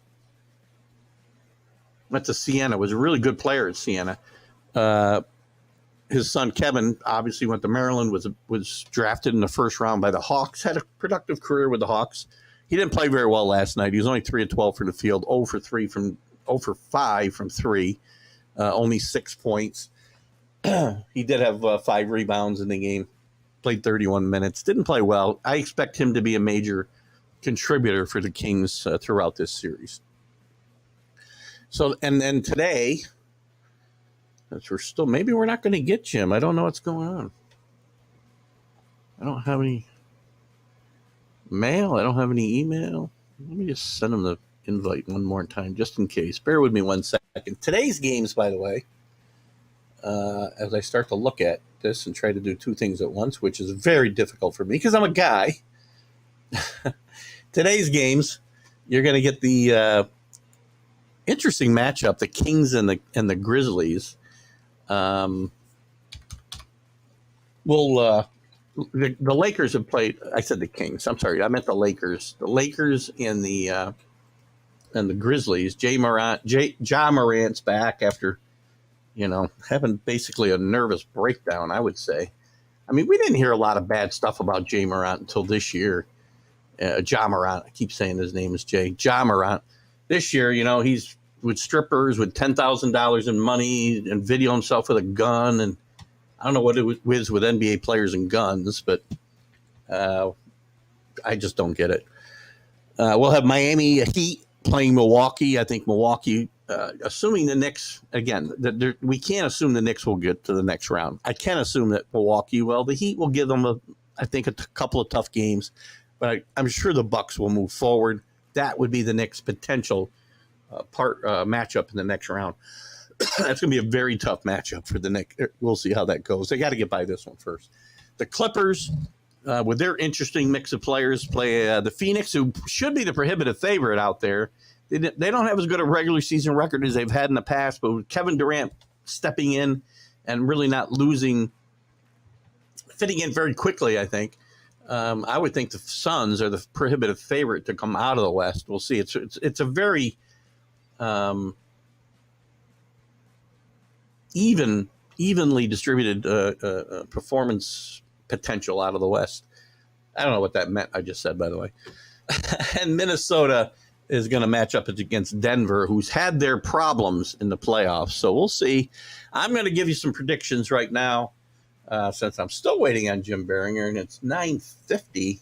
We may not be getting Jim. Something might happen. I hope he's okay. Jim, if you're out there, I hope you're okay. We got a comment up here. Let me get to that. I might have a couple. Oh, let me wait for that for a second. I'll get to that. Let me give my Kenny's update on his injury. Philadelphia over Brooklyn, easy. Boston over Atlanta, easy. I will take the Knicks, not just because it's my heart. It's my head. I'm going to take the Knicks over the favored Cleveland Cavaliers. Hopefully that doesn't offend anybody, Cavalier. Golden State Warriors. We have to change that name? Sorry, I'm hooked on this now. Against Sacramento, that's going to be a great series. I think the Warriors, being defending champions, find a way to win this series in 7 games. I'm going to take the Lakers over Memphis. They're playing better. They're as healthy as they've been in a long time. Memphis has its issues with Morant and all this other nonsense. I'll take them. I'll take Milwaukee easy over Miami. I'll take Phoenix over the Clippers. It's very possible Minnesota, depending on Rudy Gobert, his availability. I know he's not on this team. He's on Toronto. Forget about that. Minnesota is going to have a puncher's chance against Denver, only because Denver's got this bad history. They got a lot of pressure on them to get out of this first round. I think they will, but I think Minnesota is going to give them a tougher time than people think. All right, before we go on, we may move right on to the NFL because we don't have Jim with us. I don't know what's happened. I did send off the invite again just in case there was a problem. Let's catch up on a couple comments. We have quite a few here. Drew had to go mow the lawn. Got to go mow the lawn for the first time this season. Now it begins. Best of you all for a great Sunday. Thanks for tuning in, Drew. You're probably long gone. Rick's at breakfast now. Okay. CA, yep. NFL playoffs start tomorrow for sure. We wanted to dive into it with Jim. We got into it a little bit, and if there's some stuff you want to chat about, CA, feel free. We can talk a bit about it, even without Jim. If you got some topics you want to get into, I know you're in and out, so we often have a delay between you and I. Feel free to bring it up. Who you think will win and whatnot. We can do that. You know what? I'll go back to the NHL even if Jim doesn't come in. I'll give you my predictions for this first round, and you can comment. Then we'll go to the NFL, and we've already done a quick thing on the NBA here. I'd rather mow than shovel too. 19-1. I've got no clue. Billy, 19-1 what? Kenny with a surgery update, May 18th, so I can play up until then. Yeah, I might have a shot. I don't know. We'll take a shot. I'll try to, and I can get us a third at least. Let's see if we can get out before then. I mean, this project I'm involved in is going to take a lot of my time, and I don't want to take time off from work because I may need it at some point during this whole project, which is, going to be a few months long. And I'll talk to you more about it soon. So, Kenny, are you out for the season? I'm assuming after the 18th, you probably wouldn't be recovered soon enough. It probably comes from playing on your bare feet, by the way. Good luck, Kenny. You'll be on the DL. Can't say DL. Didn't you hear? Because well, technically, he's going to be disabled. The guy won't be able to walk. So how is that not disabled? If a pitcher's on crutches, now I'm going to go off on this whole DL thing again. I'll get into, oh, God. If a pitcher can't walk, is he not disabled? How is that offending anybody? Oh, my God. It's amazing. Can't say DL. He's injured. Drew is still here. Rather shovel than mow. You shovel, it's done. You mow, it goes forever. It goes on forever. Yeah, that's put in artificial grass, Drew. Put in turf. It looks great. It looks just like real grass. Can't cost you more than, I don't know, $500,000. I don't know what it costs to do your yard. It's a pretty big yard. Might be an expensive proposition, but, what you can do with your money? You can't take it with you. The Warriors. I love CA.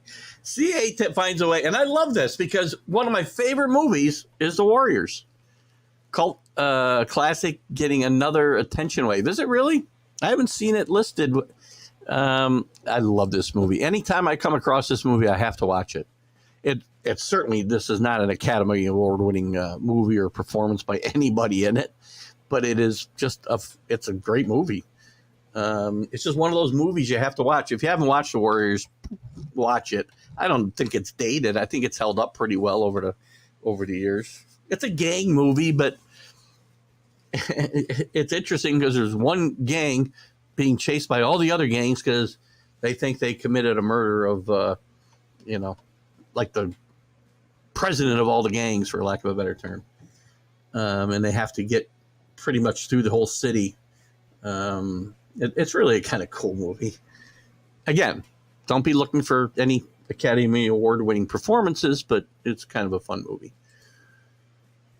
I'm going to have to say we are not going to get Mr.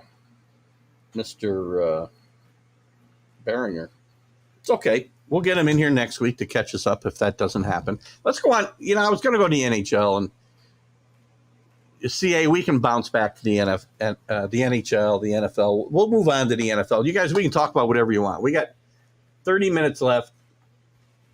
You guys are free to talk about whatever you want. Sorry, Jim, but the Rangers got the better matchup with the Devils. Not saying the Devils won't win. I think they do match up well with them. If Jim doesn't make it in this week and we have him next week, then it's going to be probably 3 games, I guess, into the series probably. So it'll be very interesting to see where we are at that point. I do like the way the Rangers match up. Tough loss for them. It didn't really mean anything, I suppose. At the end of the day, their last game against Toronto, I don't know if you watched it, but the end was just phenomenal. It was a great third period. Lead changed of hands a couple times, and just a tough loss for the Rangers. They actually had tied the game with 1 point something on the clock, and I thought of bad. And I wanted to talk to. Let me actually write this down. Kicking and goals. So it went off the Ranger. I can't remember what Ranger was. It went off his skate, and he didn't kick it. It just went off his skate. His foot moves just a little bit. He did not know the skate was there, or the puck was there. He had no clue. His skate was just moving for whatever reason, stabilizing himself in the goal, and just a horrible call. It's so inconsistent. Now you guys want to talk some hockey, so let's go into it. I'm going to give you my predictions on each one of these series, and we can talk about who's the toughest challenge. Who's going to be the toughest challenge to them? Who's the challenge in the East? I'd like to say it's the Rangers, but it's probably the Lightning. I hope the Rangers make a good run here, but I would say the Tampa Bay Lightning, because they're the defending conference champions. They've won a lot. They're getting old.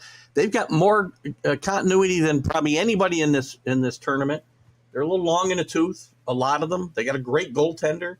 They got a great coach. If somebody's going to beat them, it might be the Tampa Bay Lightning. And out west, I just don't know. I think it's wide open. I guess I'm going to give the defending champions the benefit of the doubt if they get by Winnipeg.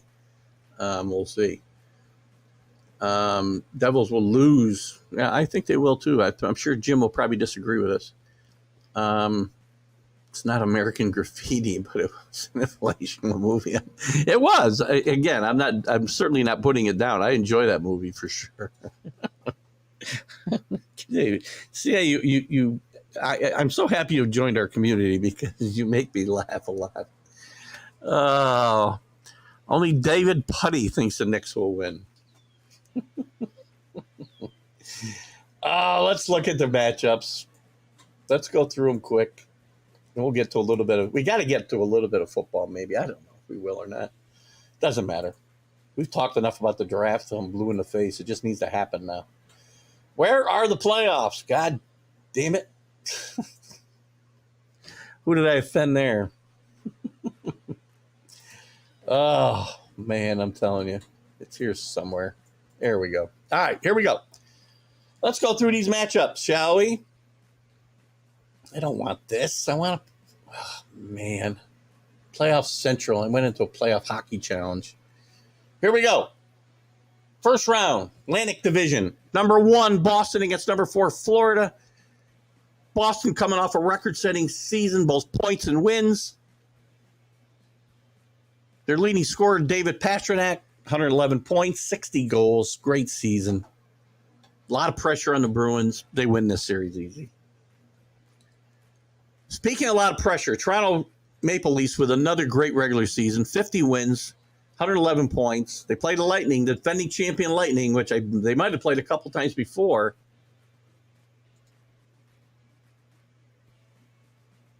I got to see this. Hold on. Let me go back to that in a second, Mac. Let me interrupt my hockey thing here. Did I see the umpire call interference on himself when the Detroit catcher stepped on his foot and threw to third base? I did not see that. And I'm not sure why. Why would you do that? I mean, again, you're part of the play.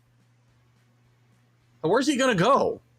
I mean, unless he stuck his foot out and tripped the catcher, how are you going to call interference on yourself? I mean, I just don't get that. I didn't see it. I'll take a look for it.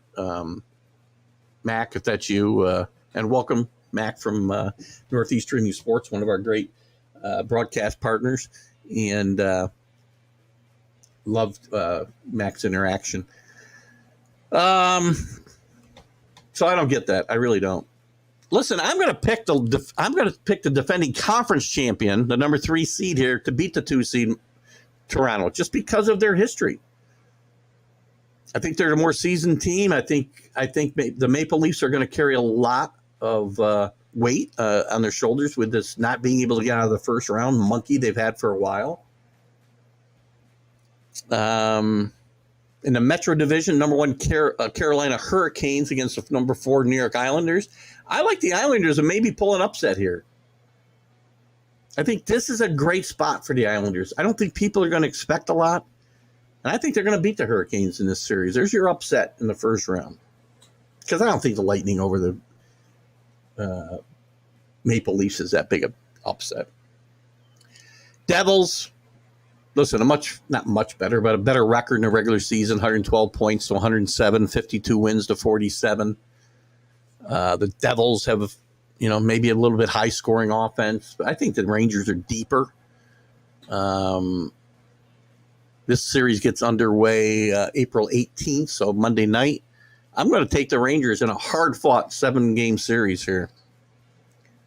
Out west, In the Central Division, Colorado over the Seattle Kraken. Nice story, the Seattle Kraken this year in their second year, but I think the defending champions will be way too much for this team. 109 points in the regular season, led by Nathan McKinnon with 111 points, 44 goals, and 69 assists.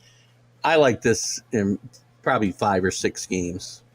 The Stars and the Wild, the 2 and 3 seeds. I don't think either one of these teams is a threat to the Bruins. Let's say I think the Avalanche might be. It might be the only team from the West that would have a chance. So I think if the Bruins get knocked off, it's going to be in the East. I'll get to your comments here in a second. I see a comment from CA. So Dallas and Minnesota, it's a coin flip for me. I'll take Dallas in this series, led by Jason Robertson with his 109 points. The Pacific Division, Golden Knights against number 4 Winnipeg. I will take the Winnipeg Jets in an upset here. A small upset. It's not a huge upset, I don't think, if they win here. But I'm going to say a 7-game series and the Jets win. I'll make that pick for you, Billy. And then the Edmonton Oilers against number 3 Kings. I'll take the favored Edmonton Oilers. Maybe coming out of this conference and restoring a little bit of their glory out there in Edmonton. When you're feeling too stressed during the movie, I must have talked and given away too much of my information. I suggest having No Country for Old Men queued up. It can quickly help, and do tell you chose. Do tell if you chose to tap it enough to finish the movie. I've watched No Country for Old Men more than once. I like it a lot. I think it's a great movie. It's a little bit long. It drags in a couple places, but I think it's a really, really, really great movie. So I don't know if I'll have that queued up. My wife might kill me, but we'll see how it goes. So that's our NHL talk. Unless somebody else wants to dive in with something, let's talk. We'll finish up here. What is it, 10 after the hour? Let's say we're going to miss Jim Biringer. Jim, I hope you're all right, buddy. I'll send him a message after the show just to make sure he's okay. May have something coming up. By the way, just a couple of notes. And we had a recent interview that aired on Let's Talk Sports and TGI Sports Talk, obviously, with the great Irving Fryer. Check that out. The interview before that was with Chuck Foreman, who I'm trying to hook up with. Mac, if you're still listening, I'm trying to hook him up with you guys. I haven't gotten a response from him yet, but I know he's going to do something for a fundraiser that Let's Talk Sports is doing, and I'm going to send him another message and thank him for that, and give him your information again, and see if I can get a reply one way or the other, at least. So those two are in the queue now. You've also got some with Matt Robinson, former Georgia quarterback. I've got one in there with Tom Dreesen, a great comic, big sports fan, big Cubs fan, and we had a great conversation about a lot of stuff. And coming up this next week, I'm going to do it. I'm away Thursday, Friday. Mac, I won't be able to do the show Friday, by the way. I'll let you know during the week. I'm traveling to Michigan for work Thursday, Friday, back Saturday morning. But early next week, I'm going to interview on tape Kevin Mitchell, former Met star with the Giants, played great with the Padres. Had a great career. Came up with the Mets playing pretty much every position you can think of. Was on that '86 championship team, and then he went out to San Francisco, where he became just a big star. Hit lots of home runs. Interesting guy. Interesting story. And we'll talk to him, and that will air next Thursday at 6 p.m. So we'll talk a little more about that. What do you got here, CA? CA, the king of the emojis. Rick Sherlock, great interview as always. Fryer was very personable and honest about his ups and downs. He was. Very much so, and I enjoyed it a lot. There were some things I didn't know I learned. Irving was an interesting character in New England. It was an interesting character in college. Great player. And as he mentioned in there, he was a number one pick in the draft, but he gets to the NFL. They don't have wingbacks in the NFL in 1982, 83. So he's got to learn to play wide receiver and run routes, and very honest about, the transition, how tough it was for him. Wasn't terribly happy during his time in New England. I don't think that was all tied to the organization. A lot of it was, because I will tell you, being a Pats fan and having season tickets through most of the 80s, a lot of dysfunction there, especially towards the end. They had a great run to the Super Bowl against the Bears, as we know, and got hammered. But then ownership really became a problem. Patrick Sullivan tried to sponsor the Jackson. This is when Michael Jackson was huge, and he was doing a reunion tour with his brothers, and Patrick Sullivan sponsored it and lost his shirt, pretty much lost the franchise because of it. He was the owner of Billy Sullivan, the owner and GM of the team, and the team was a good team. But then they went into this horrible ownership. Victor Cayenne bought the team and just ran it into the ground. And Irving got out about that time. He got out the year Bill Parcells was coming in. I think right after they went 1-15 with Rod Rust. That was our last season as well, by the way. And not because they got bad, but we were turning 30 and people were married, and it wasn't, we couldn't really do it every week the way we did and stay married. I didn't anyway, but whatever. So anyway, it was a great interview, and listen, a lot of stuff went on with Irving. I can remember a game where I think I told this story. We're watching a game, close game. He gets hurt in his first half. And in the third quarter, we're listening to the guy next to me. He's got a transistor radio on. And there's a news report that Irving Fryer's been in an accident out on Route 1 during the game. And you get a chance to talk to him about that. But he had an incident with his wife before during the playoffs and its Super Bowl run. I mean, again, he's a guy who's had a lot of ups, a lot of downs. He was very honest about them. He's been a pastor. We talked about how he struggled with his faith, and he was going through his tribulations after he retired, and did some time in jail here. Yes, I want to say this only happened about 3 years ago where he was sentenced, but he's really doing a great job turning his life around, and he's got a very positive message, I think, that he sends out, and I just enjoyed it immensely.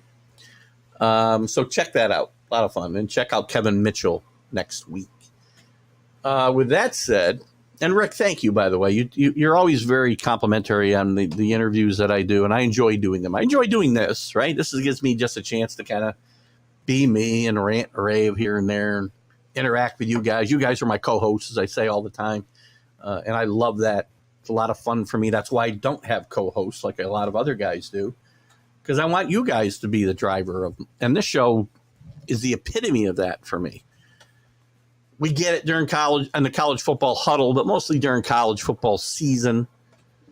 We get a lot of interaction, not as much now. And I'm thinking about, I may go on hiatus on Wednesdays for a short time. Give me a little bit more time to recoup with some of the other things that are going on. I may put the show on hiatus or maybe do one a month or something. I don't know yet. You guys want to give some input? Because I know you guys, and Rick, Kenny's gone now, I think. Neil, you've been on the show. Rick, you've followed us a lot. Anthony, you're on. CA, you're on. I feel like I don't need to do the show every week right now because there's just not enough news to talk about. So I'm thinking about doing that. So we'll see.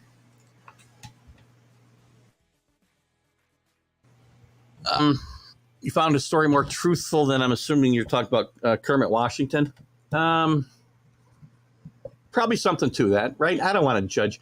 Listen, I don't know all the facts and everything, so I try not to judge any of these guys. I try to give them a chance to tell their story and not be confrontational, because I don't think that's my place. I could be that way, right? And maybe I'd get more traction and attention, because that's what social media likes, right? Is that type of confrontation. But I don't think that's my place here. My place is to let them tell their story. And if they tell their story well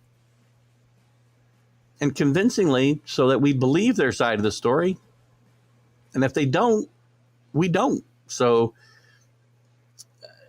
I'm not sure about the whole Kermit Washington thing, to be honest with you. I think there's probably more to it. I think he left a lot out. Irving, I think, dove in, and the things that I've read about this, I tend to believe that he got wrapped up in something that he didn't realize. He wasn't smart, potentially, in his endeavors, but, he paid a price. Again, learned something from it. So I kind of feel the same way that you do, Rick. What else? NFL. What's going on? Who's going to be the number one pick? Listen, I've seen things. I talked about this, I think. Let's see if it's still here somewhere. Where's Kuiper's most recent picks? Kuiper's first round. Here's his latest picks in the draft. First round. I'll give you the entire first round here. He's got the Carolina Panthers with trade via Chicago, taking Bryce Young. Not a big surprise there. It could be Young. It could be C.J. Stroud. I think Young's probably more ready to play than C.J. Stroud right now. Second, he's got Houston taking C.J. Stroud from Ohio State. No big deal. No surprise. He predicts a trade at number 3 where the Cardinals trade with the Titans. The Titans jump 8 spots and do what? They take Anthony Richardson. I still don't get it. I don't get the Anthony Richardson stuff. I really don't. Very athletic. He is a big if, man. And trading draft stock and moving up. I mean, if you take this kid in the second round, fine. But to move up and take him in the top 10 or take him in the top 10 in any event, that's a big gamble, and that's a gamble that costs you your job if it doesn't work out. I know people are tantalized by his athleticism, but anyway, that's the third pick. And with that, the Colts, who really wanted to take Anthony Richardson with that 4th pick and felt they would get it if the Cardinals don't move down, and probably will get Richardson if that's who they want, still don't get it. He's a project, but now he's got them taking my boy. Oh, I shouldn't say that. My guy, Will Levis, who's been falling in everybody else's predictions. He may fall down to Washington.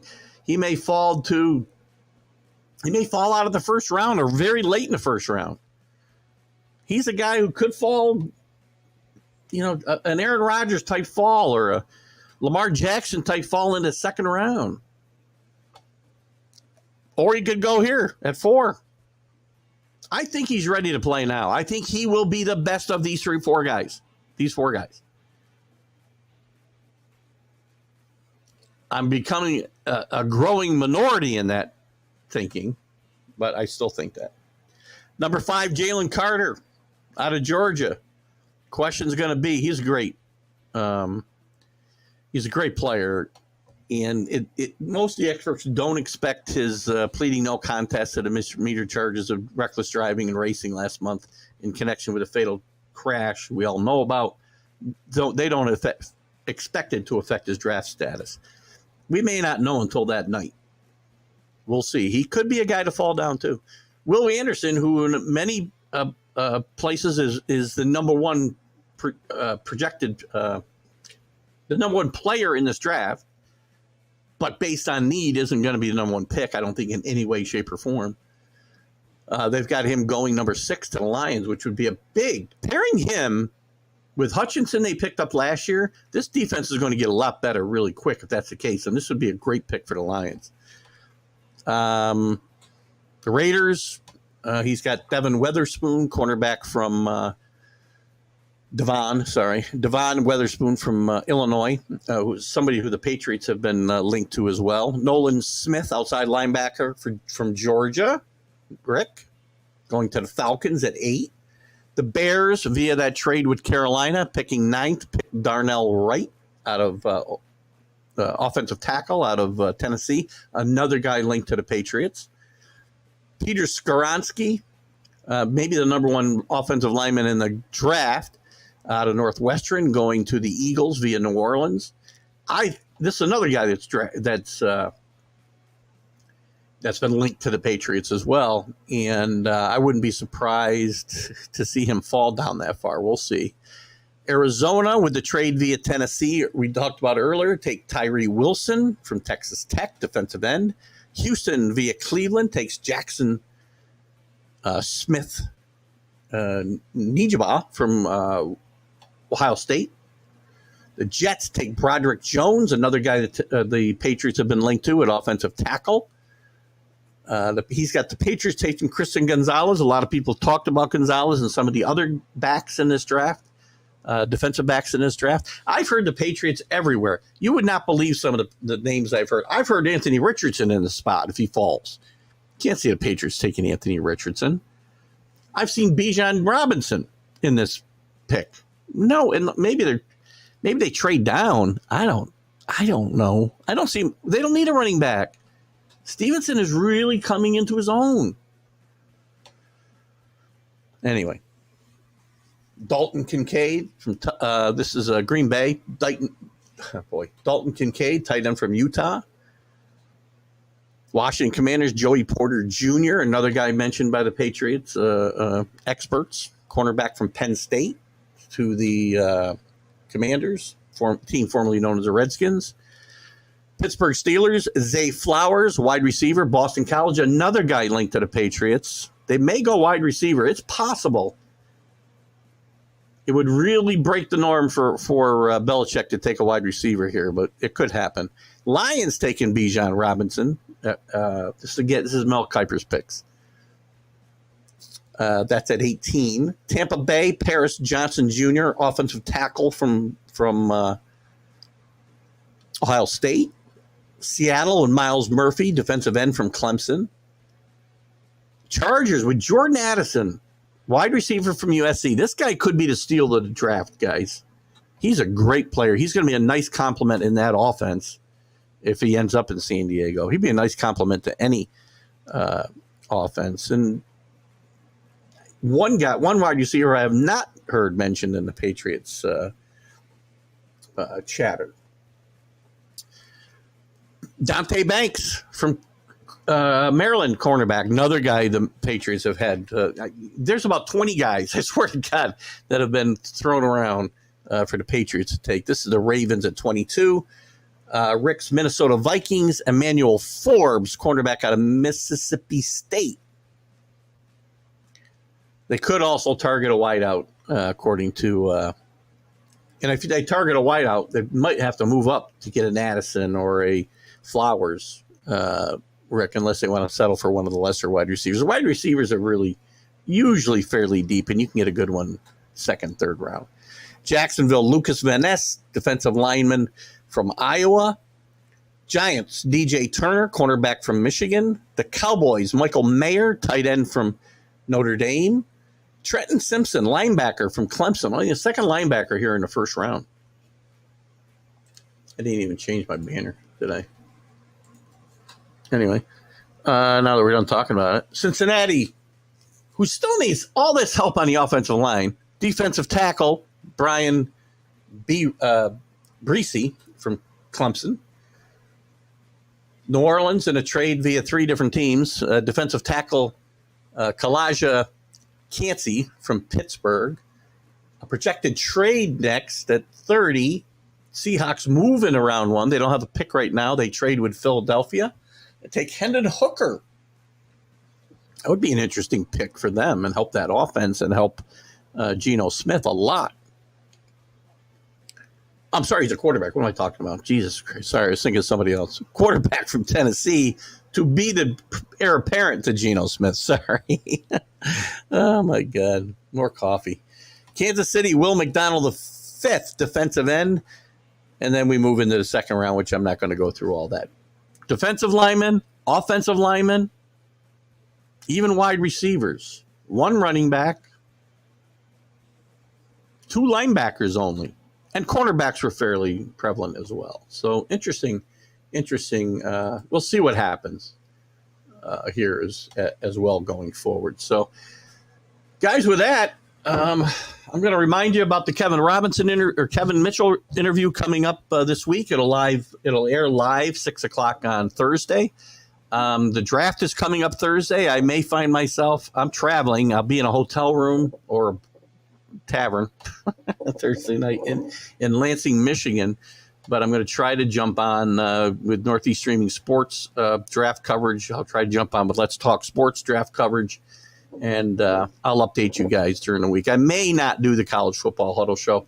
I really didn't get a response from any of you guys. We'll talk about it more. Again, I'm thinking about putting the show on hiatus until we have some real stuff to talk about, say August. Plus, I'll be settled with this project that I'm working on, hopefully.